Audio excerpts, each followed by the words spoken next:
Have you ever wondered why really aggressive U.S. trade demands, especially on partners like China, could actually, well, reshape global energy security and maybe even push traditional allies further away?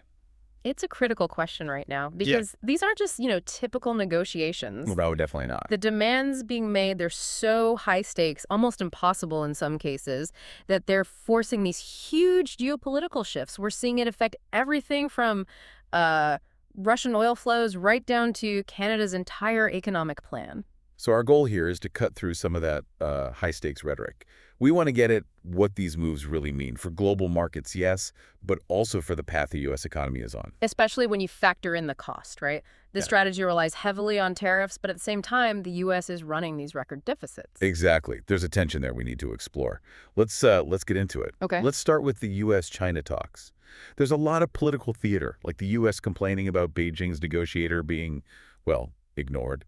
Right, but he's still there, isn't he? He's still part of the team. He is, which sends a pretty loud signal, doesn't it? Yeah. Beijing decides who sits at their table. It does, and the main U.S. leverage point here, it's fascinating, is basically Trump's re-weaponization of the U.S. consumer market. It's quite something. Okay, explain that. Re-weaponization. Well, think about it. Right now, tariffs on Chinese goods are, what, 55%? That's a huge number. Huge.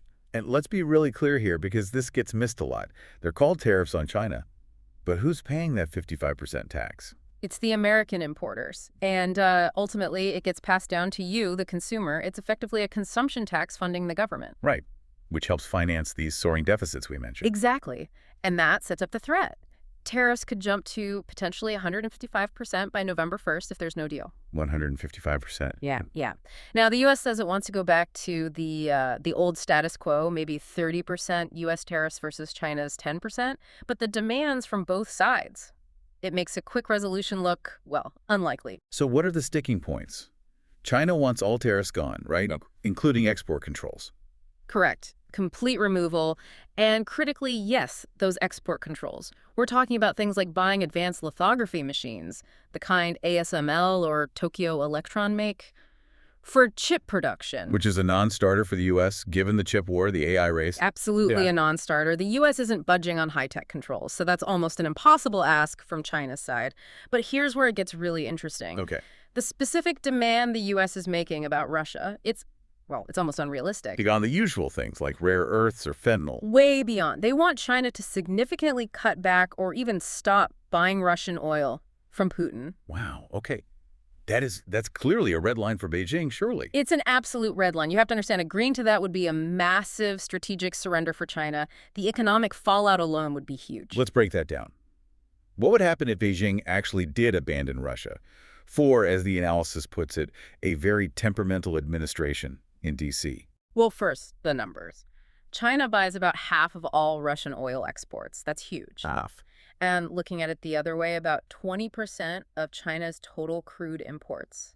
That's Russian oil. And these aren't just, numbers on a spreadsheet. This oil is fundamental for them. It's foundational. You're talking refining feedstocks, plastics, fertilizers, gasoline, everything they need to keep their economy competitive, especially during a trade war. They need that reliable, cheap supply. So abandoning Russia just doesn't make sense, strategically or financially. 0 sense. And the financial side is massive. Russian crude is deeply discounted. How deep? Okay, so today, Russian oil from the Baltic ports, it's selling at maybe a $12 discount compared to Brent crude. That's around $10 cheaper than other global options. Significantly cheaper than Saudi oil, too. So they'd be giving up a massive cost advantage. A massive one. Plus, the logistics are perfect for them. You mean the ESPO pipeline? The one running. Exactly, the Eastern Siberia Pacific Ocean line. It's critical because it gives them supply immunity. It's overland, running at max capacity. It bypasses all those risky maritime choke points, vulnerable shipping lanes. And China's built up its own tanker fleet, its own insurers. They have this perfectly integrated system designed to refine Russian crude. Their energy security there is basically sanctions-proof. Okay, so the U.S. makes this demand, which we agree is impossible.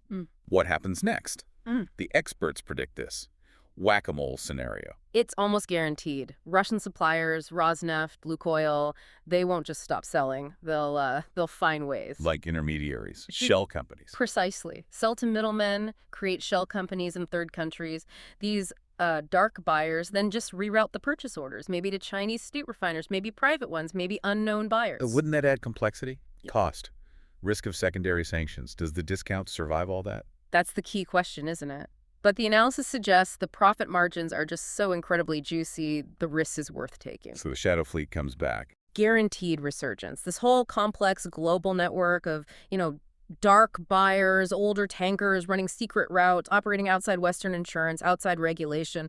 It ensures the oil gets through, maybe with higher operational risk, sure, but still much cheaper than buying on the open market.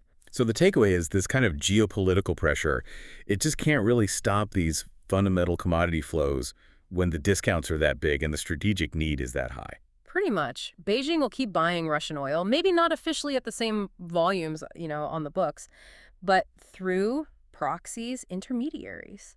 The flow continues. Okay, so if these aggressive tactics don't really coerce an adversary like China, what happens when you use them on traditional allies? Let's shift focus north to Canada. Ah, yes, Canada, where the relationship with the U.S. is apparently in what the sources call a meltdown. A meltdown. Triggered by what? Believe it or not, it was apparently triggered by a Canadian government ad. An ad promoting economic self-sufficiency. See, an ad. Washington reportedly saw it as a provocation, and the threat came back. Potentially another 10% tariff on Canada. That would push their baseline from 35% up to 45%. 45% on a major ally. That phrase used in the analysis really sticks out. An eternal state of fear. It does, doesn't it? That's not how you'd expect neighbors and close allies to feel. No. So this volatile U.S. policy, it's forcing Canada to rethink everything. That fear is definitely accelerating their strategic pivot. They are scrambling, basically rushing towards Asia, towards the East, to cut their dependence on the U.S. market. What's the game plan there? It's twofold, really. First, they urgently need new export markets. For their resources, oil, gas, commodities, they can't rely on the U.S. anymore. Second? Second, they desperately need to attract new investment. They're anticipating that if Washington does slap on those new tariffs, U.S. capital flows will just dry up immediately. And the economic data supports this urgency. Oh, yeah. Canadian GDP per capita, it's been falling sharply since 2023. Productivity is weak, investment is lackluster, and their government deficit is climbing too, above 2% of GDP now. So they need this pivot to work, which means infrastructure. Yeah. Infrastructure is now absolutely critical. They have to build pipelines, expand port capacity, but heading west towards Asia, it's about fundamentally rerouting their oil supply away from the U.S. That's a profound shift. The whole idea of Fortress North America, it's kind of crumbling. It really is, collapsing under the weight of U.S. uncertainty, you could say. And think about the bigger picture. Yeah. How can the U.S. expect allies to help contain China when it's simultaneously cornering those same allies? It doesn't add up. Okay, so this instability, the pressure on China, pressure on allies like Canada, the whack-a-mole commodity flows, it's all happening against a really serious backdrop, isn't it? U.S. fiscal problems. Absolutely critical context. The U.S. fiscal deficit, it's still just wildly out of control. Even with all that tariff revenue coming in, which, again, consumers are paying. Even with record tariff revenues, the projection for 2025 is still borrowing around $1.8 trillion.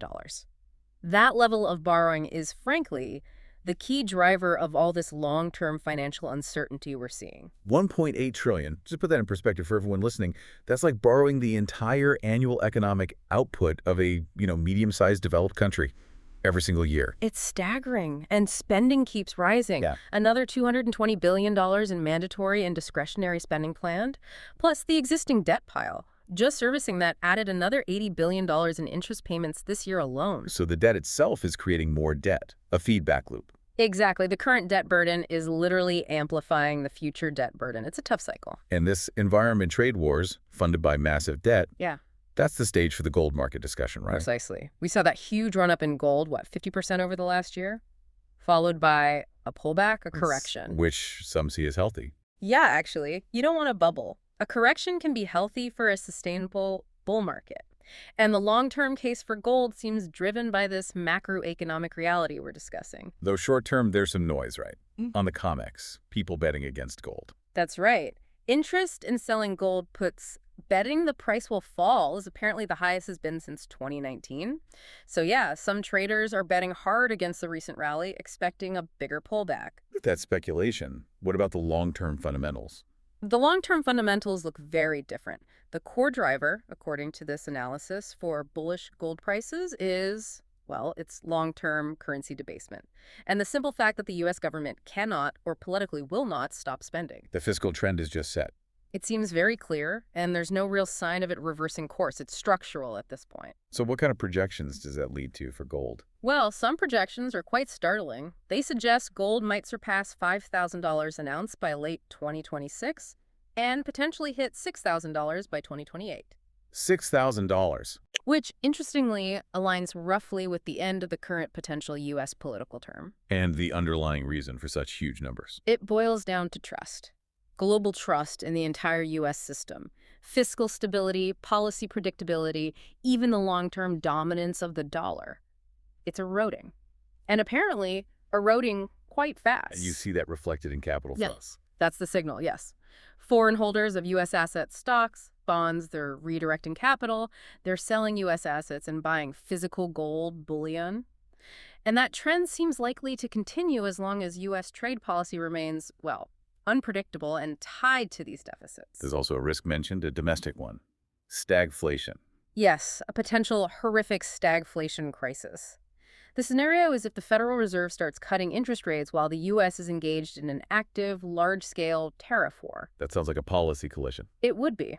And it would inevitably raise serious questions about the Fed's independence, further damaging that global trust we talked about, which, again, likely pushes more capital towards perceived safe havens like gold. So wrapping this up, we've seen how these aggressive U.S. demands are really shaking things up. They're reshaping alliances, creating this global whack-a-mole game for commodities. And pushing traditional partners like Canada to look east just to survive economically? Which leads to a pretty important final question, doesn't it? I think so. Given this U.S. fiscal path relying on tariffs you pay to fund a deficit that seems politically impossible to fix, you have to ask, who actually benefits most when global supply chains and global political trust are fractured like this, intentionally fractured? That's the question to ponder. Who really wins in this scenario long term? Keep thinking about that as you process these insights. Thanks for taking this deep dive with us today.